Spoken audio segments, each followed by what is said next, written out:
በስም አብ ወወልድ ወመንፈስ ቅዱስ አሐዱ አምላክ አሜን። በስም አብ ወወልድ ወመንፈስ ቅዱስ አሐዱ አምላክ አሜን። በስም አብ ወወልድ ወመንፈስ ቅዱስ አሐዱ አምላክ አሜን።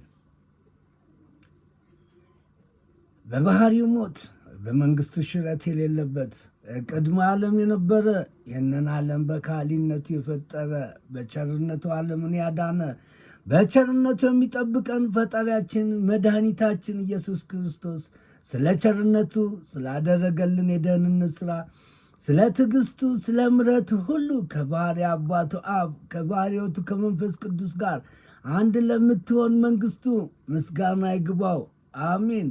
ለቤዛይተ ኩሉ ለእናታችን ለቅድስት ድንግል ማርያም ወላዲተ አምላክ ምስጋና ይድረሳት። ለቅዱስ መስቀሉም ክብር ይሁነው። እግዚአብሔር ፍቃዱ ሆኖ ለዚች ቀን ደረስን። መልእክቴ ባሰብኩት ሁኔታ ባይሆንም ክብር ምስጋና ለእግዚአብሔር ይሁን። እንኳን ከዘመነ ማቴዎስ ወደ ዘመነ ማርቆስ አሸጋገራችሁ። በዘመነ ዮሐንስ በዘመነ ማቴዎስ የተደረገው ቅብብል ሲሆን ከዘመነ ማቴዎስ ወደ ዘመነ ማርቆስ የተደረገው ሽግግር ስለሆነ በዘመነ ማርቆስ እነሆ ዛሬ ከፊታችሁ ቀርቤያለሁ። አሁንም ይህችን ሰዓት ጊዜ የፈቀደልኝ እግዚአብሔር ክብር ምስጋና ይድረሰው። ውድ ወገኖቼ ለእኔ ተናጋሪ አንደበት ለእናንተም ማስተዋል የታከለበት እዝነ ልቦና ፍቅረ ኢትዮጵያዊነት ይስጥልኝ ቸሩ መድኃኔዓለም። እንግዲህ ከፍልሰታ ጾም ከሱባኤ በኋላ ብቅ ስል ይህ የመጀመሪያዬ ነው። በሱባኤ ውስጥ ያየኋቸውን መልእክቶች እንግዲህ የሚጀምረው ይህን መልእክት በ13 12 17 ያየሁትን ለማስቀደም ነው። በአምሳለ ሰማያዊት ብርብር ቅድስት ጽዮን ማርያም ገዳም ማለትም ምዕራብ አባያ አርባ ምንጭ ነው ያለች ይቺ ገዳም ዛሬ ከሱባኤ በኋላ ብቅ ብያለሁ። እንግዲህ 3 ተከታታይ መልእክቶች እግዚአብሔር በፈቀደ መጠን አቀርብላችኋለሁ። እንግዲህ አምሳለ ሰማያዊት ብርብር ጽዮን ማርያም ገዳም ከ2014 እስከ 2017 ዓመተ ምህረት ድረስ 16 ድረስ የፍልሰታ ጾም በሱባኤ ያሳለፍኩት ሲሆን ከ2017 ዓመት በፊት በነበሩት 3 የሱባኤ ጊዜዎች ስለ መጪው የኢትዮጵያ ምስጢራዊ ጊዜያቶች የተከናወኑትም ሆነ የእግዚአብሔርን ቀን እስኪደርስ የሚከናወኑትን በግልጽና በምስጢር የተመለከትኩትና የተነገረኝ ነበረ። ከተመለከትኩትና ከተነገረኝ ውስጥ አንዳንዶቹ ምስጢራዊ የሆኑና በምሳሌ ስለነበሩ ፍቺዎቹም ለሊቃውንት አብያተ ክርስቲያንና ለእግዚአብሔር ሰዎች እተዋለሁ። በ3 ተከታታይ መልእክቶቼ በጥልቀት በምስጢርና በግልጻዊ መልእክት የተነገረኝና ያየሁትን በዝርዝር በቅደም ተከተል የማቀርባቸው ሲሆን ነገር ግን ረጅም ሰዓት የሚፈጁ ስለሆነ ምናልባት 7 ሊሆኑ ይችላሉ ብዬ ገምታለሁ። ለዚያም የእግዚአብሔር መልካም ፍቃድ ይሁንልኝ። በተጨማሪ ኢትዮጵያ ሀገራችን ከ2023 እስከ 2034 የቀድሞ ስልጣኔዋ ላይ ስለምትገባ ይህም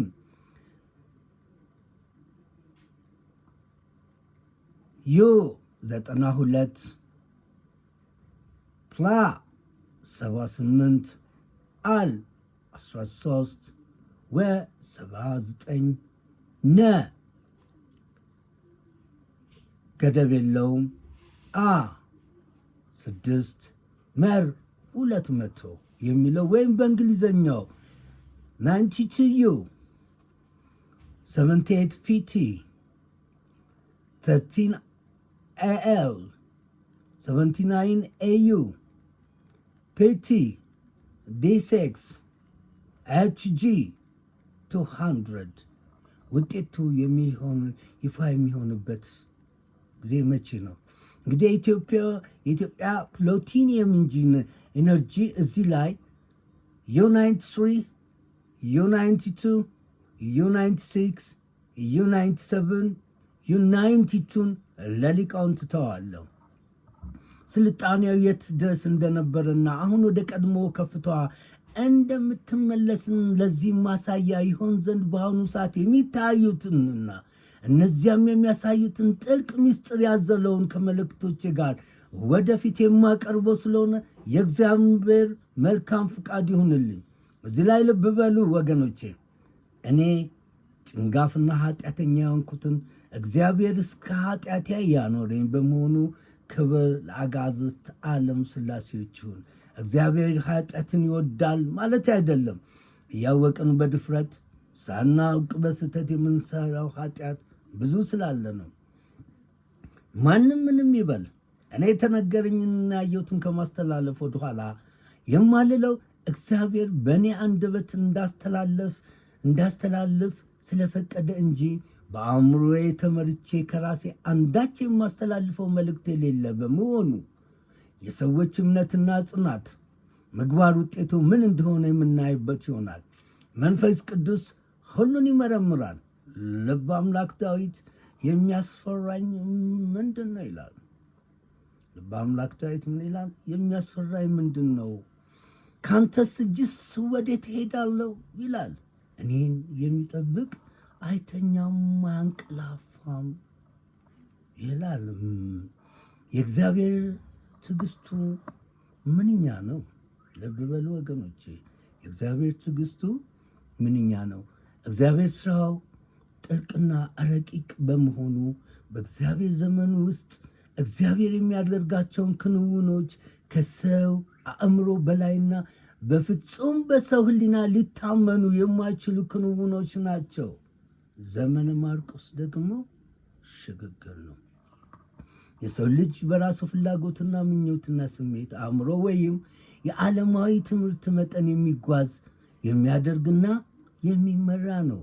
የእግዚአብሔር ክንውን ደግሞ የአንድ ለውጥ ቅጽበታዊ ክንውኖች ፍጥነቱ ከማይታየው የቅንድብ መዘጋትና መከፈት ፍጥነት የላቀ ነው። እዚህ ላይ ልብ በሉ ወገኖቼ፣ ጊዜን በጊዜ ሊተካ ምኞት ህልሙን ሊያሳካ በፍጥረቱ ግፍ በደል ሲሰራ 7 አስቆጥሮ 8 ሊሞላ ቀጠሮ የማይሻው ፈጣሪ የፍጥረቱን በደል ሰፋሪ ከልካይ የሌለው አድራጊ በዘመነ ማርቆስ የካቲት ሊጀምር መጋቢትን ሊያስስ ከአጽናፍ ዓለም እስከ አጽናፍ ግፍ አድራጊዎችን ሊጠርግ ግፍ አድራጊዎችን ሊያስወግድ የቆሸሸውን ሊያጸዳ በስሩ ሥራ ሊቀጣ ከዳር እስከ ዳር ይነሳል፣ የሕዝቡን ጩኸት ይሰማል።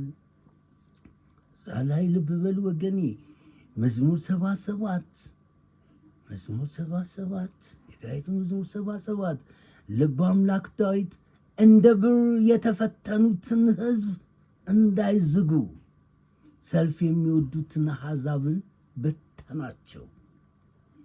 መኳንንት ከግብፅ ይመጣሉ፣ ኢትዮጵያ እጆቿን ወደ እግዚአብሔር ትዘረጋለች ይላል።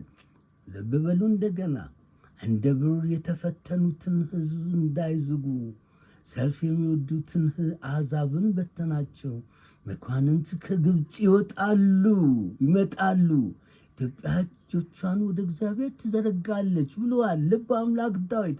እኔ ምስኪንና ጭንጋፍ ነኝ ይላል የዳዊት ልጅ ንጉሥ ሰለሞን። እኔ ጠቢብ ነኝ ብለዋል። እኔ ጭንጋፍ የሆንኩትን ኃጢአተኛውን ሳይንቅ በበደለኛው አንደበት የተናገረና የሚናገር እግዚአብሔር ፍቃድ ሆኖ ለዚህ ሰዓትና ጊዜ ያደረሰኝ በመሆኑ ለእግዚአብሔር ክብር ምስጋና ይድረሰው። አሁን ላይ የኢትዮጵያ ሕዝብ በተለየ ሰሜኑ ክፍል የሚፈልገው ይህች ሀገር ወደ ቀድሞ ከፍቷ እንድትመለስ ወደ ሰላሟ እንድትመጣ እንጂ ሀብት ለማካበት ግዛት ለማስፋፋት ይህ ጊዜው አይደለም። ስለዚህም ልብ በል ወገኔ፣ እግዚአብሔር በዝምታ ውስጥ ሆኖ ይሆንን? እግዚአብሔር በዝምታ ሆኖ ውስጥ ሆኖ ይሆንን? እግዚአብሔር በዝምታ ያለ መስሎን ይሆንን? ተስፋ ቆርጠን በእግዚአብሔር እንኖራለን? ለእነዚህ ጥያቄዎች ምስጢር ባዘለ ሁኔታ እግዚአብሔራዊ ክንውኖቹ እየተከናወኑ መሆኑን የሚረዱት በጣም ጥቂቶች አባቶች ምስኪኖችና የዋህ ሲሆኑ፣ በተጨማሪ የሚፈቀድላቸው በእግዚአብሔር መንገድ ለሚጓዝና በሱባኤ ለሚጠይቅ ይሆናል። አሁንም ልብ በል ወገኔ፣ መዝሙር 71 ጨረቃም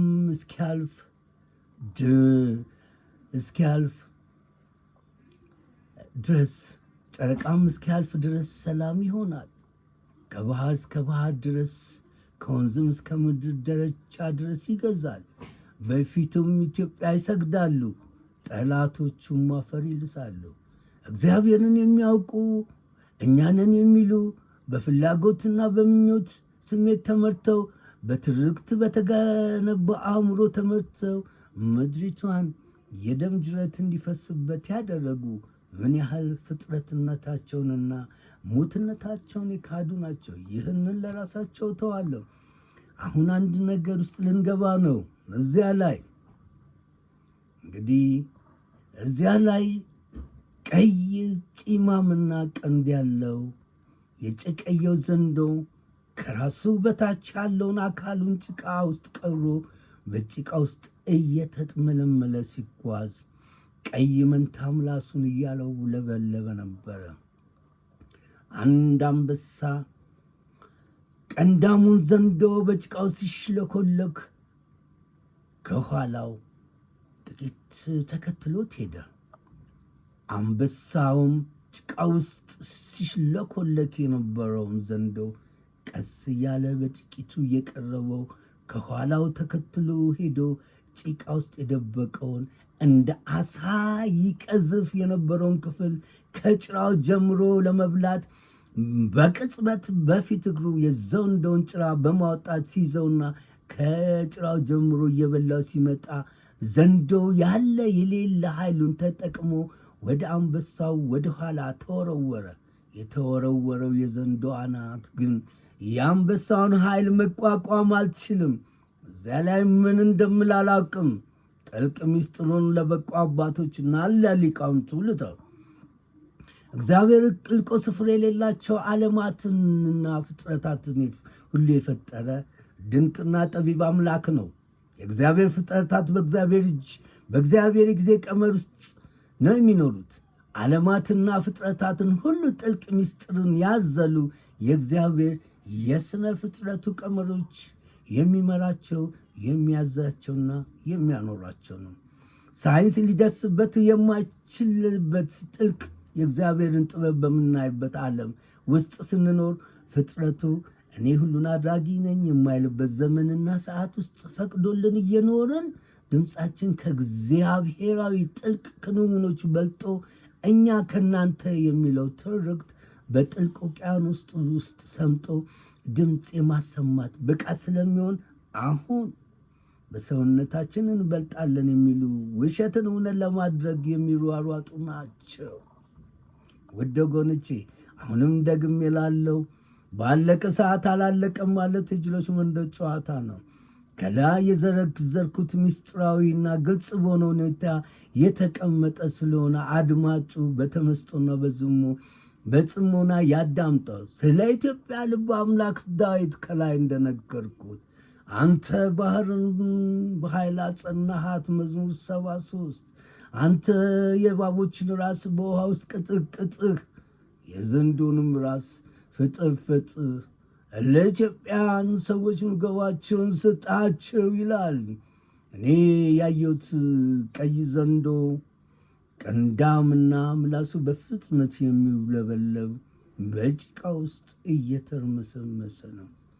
ከዙ ጋርም አንድ እጅግ ግዙፍ ዘንዶ አለ። ስለ እሱ ምስጢር እስካሁን ግልጽ ስላልሆነልኝ ወደፊት አቀርበዋለሁ። ለማንም ስለ እግዚአብሔር መናገር ሆነ ስለ ዓለም መጪ ሁኔታ በጥልቀት ማስረዳት አይቻልም። የእግዚአብሔር ክንውን ጥልቅና ከሰው ሐሳብና ፍላጎት ምኞት እጅግ የትየሌሌ የራቀና እግዚአብሔርም ከዘመናት በፊት የነበርና ከዘመናት በኋላ ከአጽናፈ ዓለም ያለ የሚኖር የነበረ ሳይለወጥ የሚኖር ዘላለማዊ ብቻ ሳይሆን በሱ ከሱ የሆነ ድንቅ አምላክ ነው። ስራውም ምስጢርና ረቂቅ ነው። ልብ በሉ ወገኖቼ፣ መጽሐፍ ቅዱስ መንፈስን ሁሉ መርምሩ ይላል። እዚያ ላይ ግን ልብ ማለት ያለብን የእግዚአብሔር ፍቃድ ውስጥ ትንሽ ጠብታ ፈሪሃነት ከሌለች የሚፈጠሩና የሚታዩ ክንውኖች እጅግ አስፈሪና አስደንጋጭ ናቸው። ይቺ ምንት የምታክለው ለሰው ልጅ የተሰጠው ጸጋ ደግሞ በውስጡ ያሉት ምስጢራት በእግዚአብሔር የጸጋ ስጦታዎች ውስጥ የሚተረጎሙ እንጂ በጥሬ ቃሉ የሚከናወኑ አይደለም። እንግዲህ ውድ ወገኖቼ፣ የሰው ከንቱ ምኞት ሳይኖር የኖሩበት ሳይገዙ የገዙበት አደርጋለሁ ብሎ እኖራለሁ በኃይል ዘራፍ ከኔ በላይ ማንንም እንዳላይ ብሎ ሲመጻደቅ ሰውነትን ክዶ በልቡ ተመርቶ ምድር ያላትም ፈጣሪ ብሎ ሲያስብ መሪ እግዚአብሔር የማያይ የማይሰማ መስሎት ትዕቢት ከወጠረው እብሪት ከነፋፋው እሱ ፈጣሪ ነኝ ብሎ ከቆጠረው የፈጣሪን ዱላ ሁሉንም ይቻላል። የፈጣሪን ዱላ ሁሉንም ይቻለው። ሰዎች በራሳቸው ልኬት የተማሩ ደግሞ በትምህርታቸው ልኬት የሚኖሩ ያልኖሩ የዓለም ነዋሪዎች ናቸው። የሚገርመኝ ባለ 3 መስመር ነን የሚሉ አላዋቂ አለቅላቂዎች እየበረከቱ መጥተዋል። እነሱ ሰማይን ማዘዝ አይችሉም። የእነሱ ልኬት የሳይንስ እውቀትና የትምህርት ልኬት ነው። እዚህ ላይ አንድ ነገር ልበላችሁ። መምህር ይሉታል ክርስቶስን። ብትወዱኝ እርስ በርሳችሁ ተዋደዱ ኃይለ ቃሉን ለሊቃውንቱ። እዚያ ላይ ስለ ዓለም ሊቃውንትና ጠቢባን እነሱ ሰማይን ማዘዝ አይችሉም በጊዜ ገደብ የሰናፍጭ ቅንጣት ያክል ይላል ቃሉ እግዚአብሔር። አንድ ነገር ልላችሁ ነው እዚህ ላይ ማርች 8 2020 ግሪጎሪያን ካሌንደር ወይም በኢትዮጵያን አቆጣጠር የካቲት 29 2012 ዓመተ ምህረት እሁድ አንድ ካህን በቤተ መቅደስ ሲያርዱት እንደ ክርስትና ወይም እንደ ክርስቲያን እንደ አንድ አማኝ ተሰማኝ። የዛን ጊዜውኑ ከፈለይ ጠብቂ ማቱን ለሳምንት ብዬ ጻፍኩ ፌስቡኬ ላይ። እዩት፣ ካህኑን መቅደስ ውስጥ ሲያርዱት ይሰማናል። የእግዚአብሔር መልስ እሁድ ሆነ። ማርች 2020 ግሪጎሪያን ካሌንደር ወይም በኢትዮጵያን አቆጣጠር መጋቢት 13 2012 አሁንም ዕለተ እሁድ ከፈሌ በበረዶ ተመታች። ምን ይላል ሐሰን ሙስጠፋ ያለው ነው የለጠፈው። እኔ እሱን የተጋራሁት። ይህ ካልጋሪ አሊያም የአንዱ የአውሮፓ ከተማ ላይ እንዳይመስል ይህ የኦሮሚያ ክልል አሩሲ ከፈሌ ነው ብሎ ነው የለጠፈው። እስከነ ፎቶ ሲለጠፈው እኔም ተጋራሁት። ፌስቡኬን እዩት፣ ወደፊት አምጥቼዋለሁ። እኔን ከባለ 3 መስመሮች ጋር ማወዳደር አይደለም፣ ለግንዛቤ ነን። አዋቂ ነን የሚሉት ማድረግ የሚችሉትን ሊያደርጉ ይችላሉ።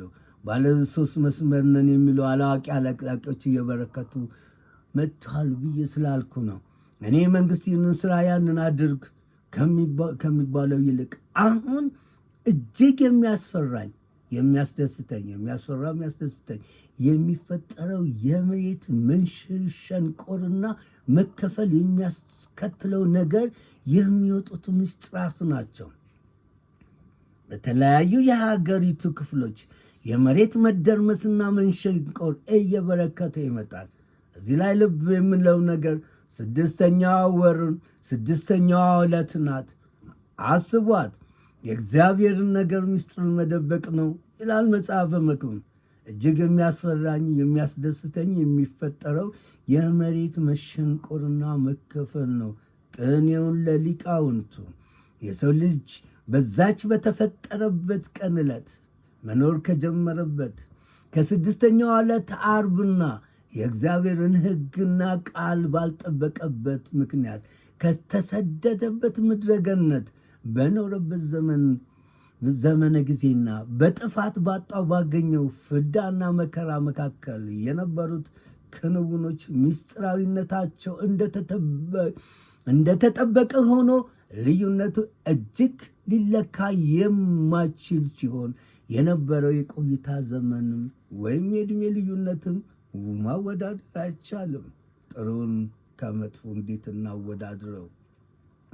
የሰው ልጅ የእግዚአብሔርን ትእዛዝ ቃልን ጠብቆ ዘላለማዊ ሆኖ ለመኖር ፍቃዱን በራሱ እንዲሁም ቢያደርገው ምርጫው ሞት ሆኖ ሞትንም በራሱ የፈጠረ ፍጥሩነትን በፈጣሪነት ለመቀየር በመፈለግ ከአዋቂነት ወደ አላዋቂነት የተሸጋገረ አካላዊ ስጋውን ከነፍሱ ጋር አራርቆ ራሱን የኃጢአት ምንጭ ያደረገ ነው። የእግዚአብሔር አምላክነት ፈጣሪነቱን በመናቁ ነው። ራሱን አድምጦ ራሱን አንግሶ በሰው ግፍ አድርጎ መኖር ሰውን ገሎ አይቻልም ብሎ አንተ ሟች አፈር ነህ፣ ሟችነት ረስተ ሰውነት ዘንግተ ሕያው አንተን አድርገ በወንበር የፏለክ በብሪት የተወጠርክ በቻለው ቅጣቱን የፈጣሪን በትር መያዝያ ምን ይሆን?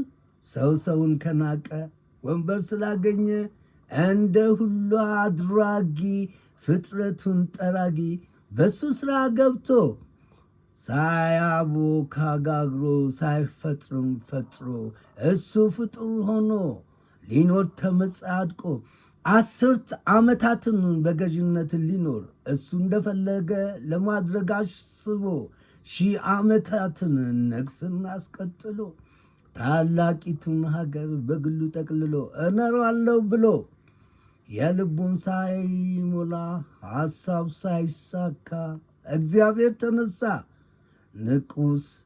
ንጉሥ ጭፍራዎችን በጊዜው ሊቀጣ ግንቦት ሊደረመስ ዛሬም በምድሪቱ ላይ በተለያየ በሀገራችን መንበረ ስልጣን ላይ የሚወጡ የወንበር ጥመኞች፣ የስልጣን ዋልጌዎች፣ የአዋቂ አላዋቂዎች፣ የሳይንስ ምርኮኞች ከ15ኛው ክፍለ ዘመን በኋላ መንበረ ስልጣን የያዙ መሪዎች ሆኑ ባለስልጣናት በሀገሪቱ አስተዳዳሪና ገዢ ሲሆኑ ስልጣናቸውን ወደ ፈጣሪነት ቀይሮ መጨረሻቸው በራሳቸው ጥፋት አስከፊ ውድቀት ያስከትላሉ። ልብ በል ወገኖቼ፣ 15ኛው ክፍለ ዘመን የ8ኛው ሺህ መጀመሪያ እንዲሁም የኢትዮጵያ ውጥንቅጥ መጀመሪያና የኢትዮጵያ የጦርነት አውድማ መሆን የጀመረችው ከ1519 ዓመተ ምህረት የካቲት 18 ኢማም አህመድ ኢብን ኢብራሂም ጋዛዊ ወይም ክርስቲያኖች ግራኝ መሐመድ ባሉት ነበር። እዚያ ላይ ልብ በሉ። በመሪዎች ጥፋት ምግባርና ድርጊትና ክንውኖች ሀገር ምንም ባትሆንም በሕዝቡ ላይ የተደረጉ ግፎች፣ በደሎችና ሰቆቃዎች በመጨረሻው ሰዓት በመሪው ላይና በግብረ አበሮቹ ሊያደርስባቸውን የሚችሉ ነገሮች ከመሪ የከፋ ስለሆነ ወደ ኋላ ታሪክን ያገላብጡ። ይህ የሕዝቡ ተስፋ መቁረጥ፣ ዝምታ ውስጥ የሚሰማው የልብ ጩኸት ምክንያቱ ወዲህ ነው። እግዚአብሔር ዝም ሲል የማያይ መስሎናል። ንጉሱም መስሎታል። አባቶች አጥፍተው አስኬማቸው መሸፈኛ ሆኖ ዓለም ውስጥ ገብተው ሕዝቡ እስኪጠላቸው ይወቁት ብሎ ነው። በመሪዎች ትዕቢት ምሕረት ላይኖረው ወሰን የሌለውን ውስን ያደርገዋል። መመለሻ የለው ማካካሻም ጭምር የቅጣት ጅራፉን በዘመነ ማርቆስ በንፋስ ወጥሮ በማዕበል አጦ በጎርፍም ጠራርጎ ሁሉንም ሰብስቦ ምድሪቱን ያጸዳል። ዓይንም አያይ ይላል፣ ጆሮም አልሰማም ብለዋል። ውድ ወገኖቼ፣ የመሪዎች ግብረ አበሮች የአዋቂ አላቂው አጥፊት ከመሆናቸውም ባሻገር ለመንግስት መውደቅም ሆነ መጽናት ተጠያቂ ናቸው። መማር ለእድገት ምዕራፍ እንጂ ለሀገር ጥፋት የሚል ከሆነ ዘመናት ተቆጥሯል። እንደኔ ባይማር ይሻላል እላለሁ። ነገር ግን ወረቀት የዓለም ክብርና ማዕረግ ነው። ገልጋሎቱ በምድር የቆይታ ዘመን ለተማሪው የሚጠቅመው ከተማሪው የሰው ልጅ ጋር መቃብር የሚወድ ዓለማዊ የቆይታ መገልገያ ነው። በዓለም ላይ ሁሉም ዜሮ በሚሆንበት በዚህች ወቅት መሪዎች ባሰሩት ጥፋት ወይም ርኩሰት የተነሳ ወንበራቸው ማጣት ብቻ የሚያካትት ሳይሆን የእግዚአብሔር ቅጣት ጥበባዊነት የሚታይበት ከመሆኑ በዘለለ ሁሉም ነገር ከንቱ መሆኑን ከመረዳት አልፈው የጥፋተኝነት ስሜታቸውን አጉልቶ ካለፉት የ7 ዓመት የስልጣን ዘመን ታላቅነትና ትልቅነት ጋር የማይቀራረብና የማይደራረስ የሚያደርገው ታላቅ ነገር ይከሰታል። ይህ እንግዲህ እግዚአብሔርን የጥበብ ሥራ ወደፊት እንየው። እዚህ ላይ የክንውን ለዓለም ሕዝብ አንድ ታላቅ ነገር ይዞ ብቅ ይላል። እዚህ ላይ በ04/13/2017 ያየሁት ምድር ትርዳለች፣ ሰማይ ይናወጣል፣ መምጫው ይሸበራል፣ መቋጫውም ያጥራል። መለኪያ የሌለው የሰው ልጅ ተግባሩ እሱ ትቢያ ሆኖ ዘራፍ ይላል ከንቱ። ልትደባልቀው ምድር ከወንበሩ ምን ይዋጠው ልቡን፣ ምን ያድርጋት ነፍሱን። ግራ ቀኝ ያላለው አንገቱ፣ ያልተገራ እግሩ፣ ልቡ ካፉ ደርሳ ጉሮሮን አንቃ ነፍሱን ልታወጣ ፈጣሪ ፊት ልቆም በልቡ ታብዮ አምላክ ካልሰማም ፈርዖንን ሆነ። ባሕረ ኤርትራ ያለ ቢያቀራራ የዚህ ጉድ ዘመን መሬት ተሰንጥቃ ሰማይ ተቆጥታ በመሪዎች ጥፋት ይህች አገር ወዮላት ወዮላት ልትከፈል ነው። አሁን አፋርን የመሬትን ጥልቀት ብታዩት ትላላችሁ። የሰው ልጅ ሆነው ታላቅ አማኝ ሕዝብ በመቅጣት ለማጥፋት የተነሱና ስህተታቸውን አምነው ያልተጸጸቱ ውጤት አልባ የሆኑ ባለስልጣን የሆኑት መሪዎች አንዲትንም ብት ሀገር የማጥፋት እቅድ ፖለቲካዊ ጉዞ በማድረግ በእነሱ የግዛት ዘመን ስኬት ላይ እንደሳለን በሚሉ ያደረጉት የነበረውን ሊያደርጉት ያሰቡት ሁሉ በልዕለ ኃያላኑ ምሬት ወደ ዜሮ እንደሚመለስ ከሂደት መረዳት ይኖርባቸው ነበር። እሱም አለፈ። በዚህ ታላቅ ሀገር ላይ በሰብአዊ አስተሳሰብ የሚከናወን ሰው ሰራሽ ስራ ሁሉ ፈራሽ ሊሆን እንደሚችል መረዳት ያስፈልጋል። እዚህ ላይ ልብ በል ወገኖቼ። አባይ ተገደበ። የእግዚአብሔር ስራ ትክክል ነው፣ ትክክል አይደለም ለማለት አለም። የእድገት ምንጭ ነው አይደለም። ለዓለም ሳይንሳዊ ትንታኔና ለወረቀት ሊቃውንቶችና ለፖለቲከኞች ልተው። ለምን መጪው ምን እንደሚሆን ስለማያውቁ ይህች ሀገር ወደብ አልባ ናት፣ ወደብ ያስፈልጋት ለሚለው በዚች ምስጢረ ሀገር እግዚአብሔር በሆነችው ሀገር በሰው አእምሮ ልክ የሚፈጸሙና የሚከናወኑ ነገሮች በሙሉ ፍቃድ እግዚአብሔር ያልታከለበት በሰዎች አስተሳሰብ ፍላጎትና ምኞት በትምህርት ደረጃ የተፈጸመ እንጂ በእግዚአብሔር ፍቃድ የማይመስላቸው መሪዎችና ባለስልጣናት በመጪው ጊዜያት በእግዚአብሔር መሆኑን ያምናሉ። እንዳሁኑ ደግሞ የሚከናወኑት ክንውኖች ያስረዳቸዋል፣ ያሳያቸዋል። ሁሉም ለጥፋት የሚሆነው ወደገኒ ሰው ሆነ ተፈጥረ ፈጣሪ ነኝ ብለህ እኔ አድራጊ ከኔ በላይ የለም ብለህ እያቅራራት ድንገት ሲመጣብህ የሞት ነጋሪቱ ምን ይውጥ ይሆን? ማን ያስጥልህ ደርሶ የት ይግባ? ያ ሁሉ ድንፋታ፣ ቀረርቶ ፉከራ፣ ትዕቢት ጉራውን በላንተ አፈር ሰው ገላ የምድር መሆንክን ዘንግተህ በእግዚአብሔር አፈር ሰው ሆነ ተፈጥረህ እኔ ነኝ እኛ ነን ባልክበታም በአንደበት ጊዜ ዘመን አልቆ ደውል ተደውሎ በሮቹ ተዘግተው አልተዘጋም ብለህ ተገዝተህ ኧረ እናንተ ስሙ እኔንም እመኑ ብለህ የምትጮኸው ማን እንዲሰማ ማንስ እንዲያምን ነው? ሁሉም አቀርቅሮ ምድር ላይ ተደፍቶ ፍጻሜን ሲጠብቅ በአውላላ ሜዳ ላይ ቀረቶ ካቅራራ ፈራጅ ፊት ቆመ። በል እንግዲህ ቻለው የማትችለው መጥቶ ልሳን ተዘግቶ ጉልበትም ደግሞ መጨረሻ ሊሆን ሰዓቱ ድረስ። እዚህ ላይ ውድ ወገኖቼ የእግዚአብሔርን ጉዞ ማንም የሚገታው የለም። ታላቅ ነገርን መሄድ በማይችልበት መንገድ የሚያራምድ ትንሽ ነገር ታላቅ ነገር እንድታሸንፍ የሚያደርግ ሕያው አምላክ የእናቶችን ሰቆቃ፣ የልጃገረዶችን ፍርሃት፣ የአባቶችን ሐዘን፣ የሕፃናትን ለቅሶ፣ ፍራቻ የሚያስወግድበት የመጨረሻው ምዕራፍ መግለጫ ድንበር ላይ ተደርሷል። ክብር ለሥላሴዎች ይሁን። በዚች ሀገር ጠላት ሊፈጽመው የሚችለውን ሁሉ አድርጓል። አሁን ላይ መሬቷ በፍጥነት እየተከፈለ እየተሸነቆረ ነው። ሁሉም ነገር ሊለወጥ ጫፍ ላይ ደርሰዋል።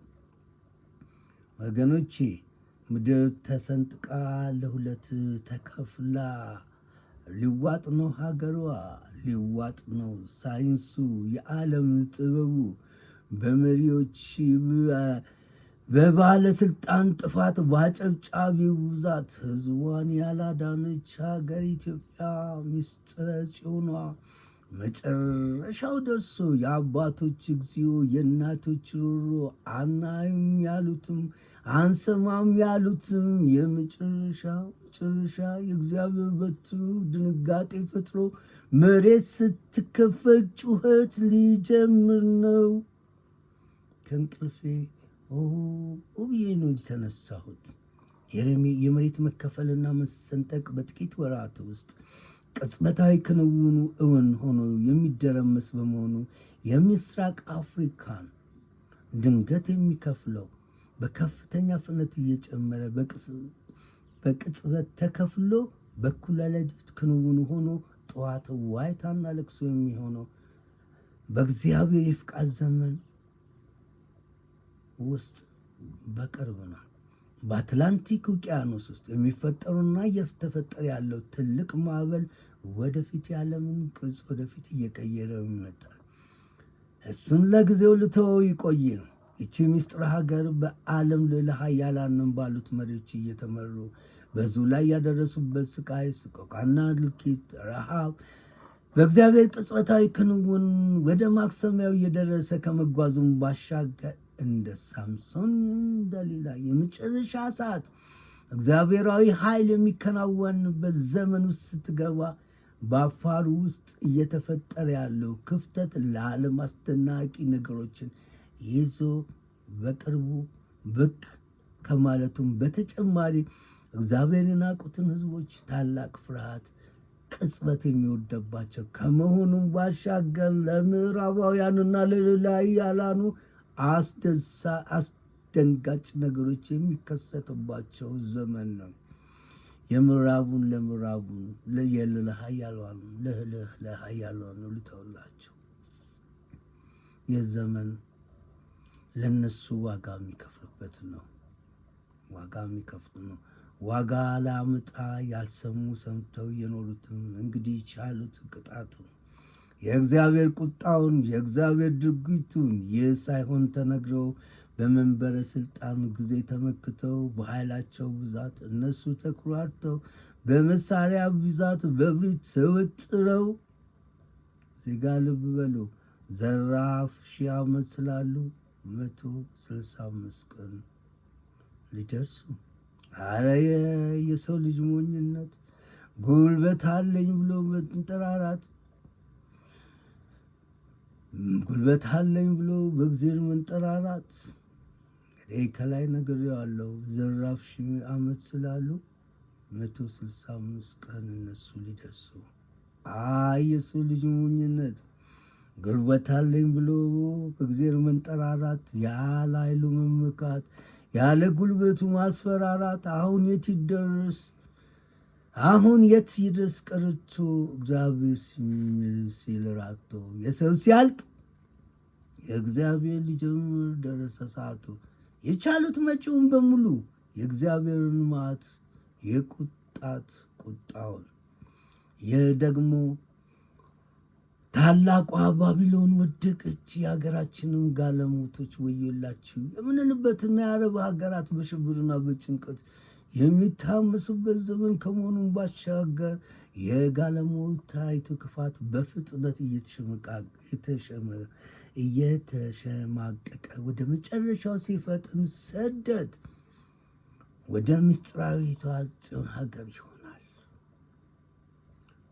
ወገኖቼ በሰባት ተወግቶ በመቶ ተጋግሮ በሺ ተሸክሞ አፈር ሆኖ ሳለ ንጉሡ ፍጥረትነቱን ዘንግቶ ሟችነቱን ረስቶ ስጋ ለባሽነቱን ክዶ የታቹን ላይ አድርጎ የምድሩን ሕያው ነው ብሎ የዘመን መጨረሻ የሰው መጨረሻ የእግዚአብሔር መጀመሪያ ሆኖ ይሆናል። እግዚአብሔር ተመስገን። እዚህ ላይ ልብ በሉ። በአረብ ሀገር የምትኖሩ የጽዮን ልጆች ለመጨረሻው ምዕራፍ ተጋድሎ ተዘጋጁ። በጥሬ ሕልምና በዓለም ልዕለ ኃያላን የሚመሩ የዚህች ታላቅ ምድር ገዢዎች የወጠኗቸው ውጥኖች ሊያደርጓቸው ያቀዳቸው እቅዶች መልካም መስለው የጥፋት ዝናብ ሊያዘሙ የተሰነደሩ ዶሴዎች በሙሉ የሚቀደዱበትና እሪታ የሚበዛበት ይሆናል። ክብር ለሥላሴዎች። እንግዲህ ውድ ወገኖቼ እንግዲህ በዚች በብርብር ቅድስት ሰማያዊ ቅድስት ማርያም ቆይታዬ ብዙ ነገሮችን አይቻለሁ። በጣም የሚያሳዝነው አባቶች የመንግስት ጉዳይ አስፈጻሚ የሆነበት ዘመን ክብራቸውንና መስቀላቸውን ኃይላቸውን ንቀውት ነውን? እንደ መጥምቁ ዮሐንስ መጠየቅና መመለስ አልቻሉም።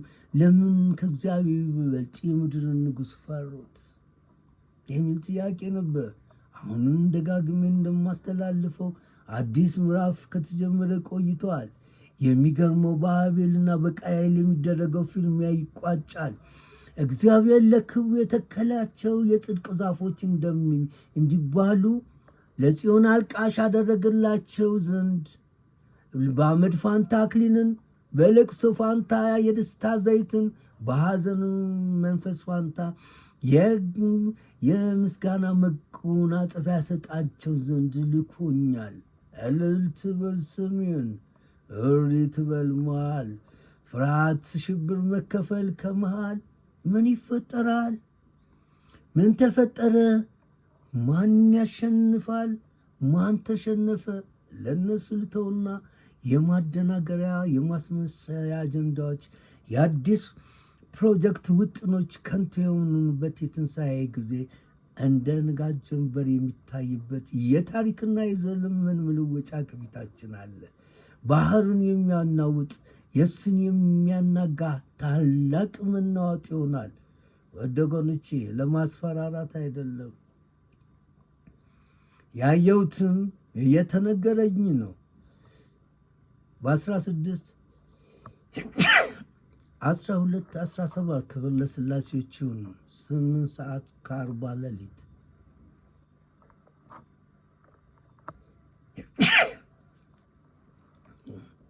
ክብር ምስጋና ለእግዚአብሔር ይሁን። ግማሽ የሆነ ነገር የለውም። ጉዞ ሲጀምር መጨረሻ አለው። የግማሽ ጉዞ የለምና ዓለም እየሄደችበት ያለችው ርቀት ተቋጭቶ ኢትዮጵያ የምትሄድበት ርቀት ቀጥሏል። ይህ ደግሞ የዓለም ጉዞ ፍጥነት በኢትዮጵያ ይመራል ማለት ነው።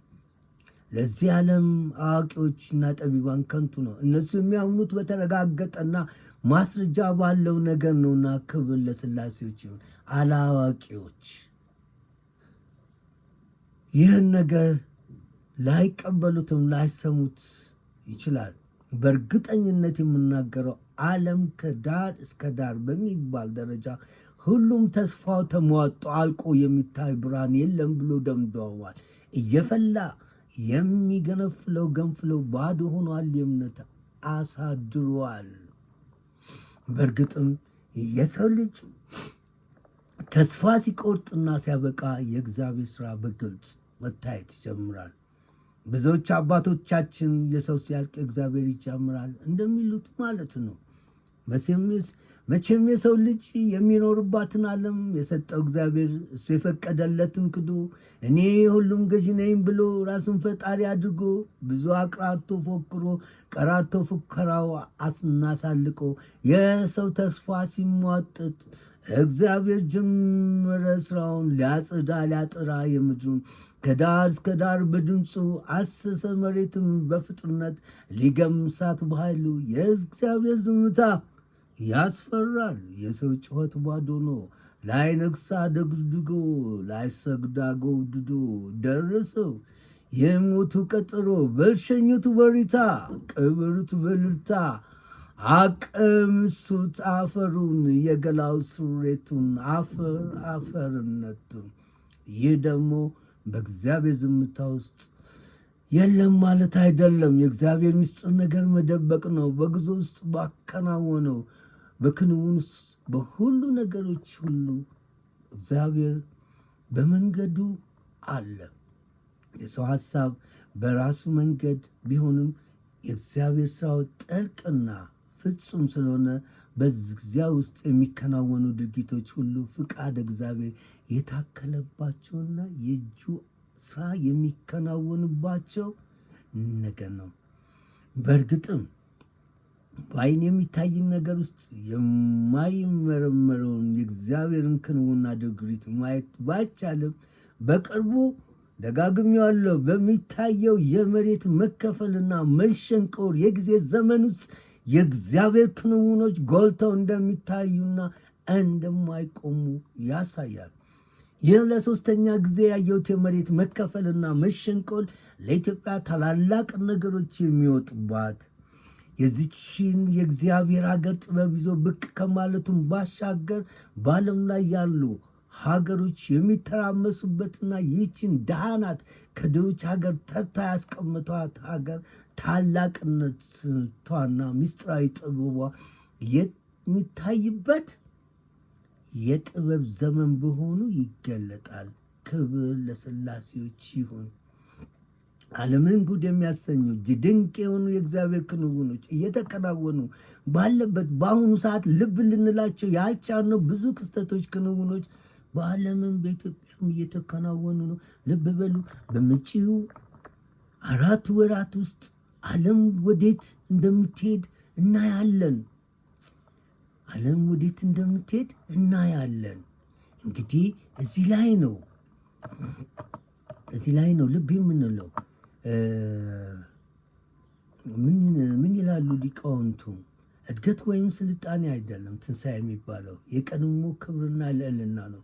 እግዚአብሔር ሁሉን ከፈጠረበት ጥበቡ ይልቅ እጅግ የሚደንቀው በቅድስት ማርያም ማኅፀን ያደረበት ጥበብ ነው ይላሉ ሊቃውንቱ። እዚህ ላይ ነው። ይህ የመጨረሻው የሱባኤ ቀን ነው። አሁን 9 ሰዓት ሆኖ የማንቂያ ደወል የማረጋገጫ ድምፅ ተሰምቷል። በእርግጠኝነት እዛ ሆኜ ነው። እግዚአብሔር ክብር ምስጋና ይድረሰው። ይችን ሰዓትና ጊዜ ፈቅዶ ወዶ ወደ እናንተ ያቀረበኝ እግዚአብሔር ክብር ምስጋና ይድረሰው። በሚቀጥለው ክፍል 2 ይዤ እንድቀርብ መልካም ፍቃዱ ይሁንልኝ። አሜን። ክብር ምስጋና ለእግዚአብሔር በሰማይም በምድር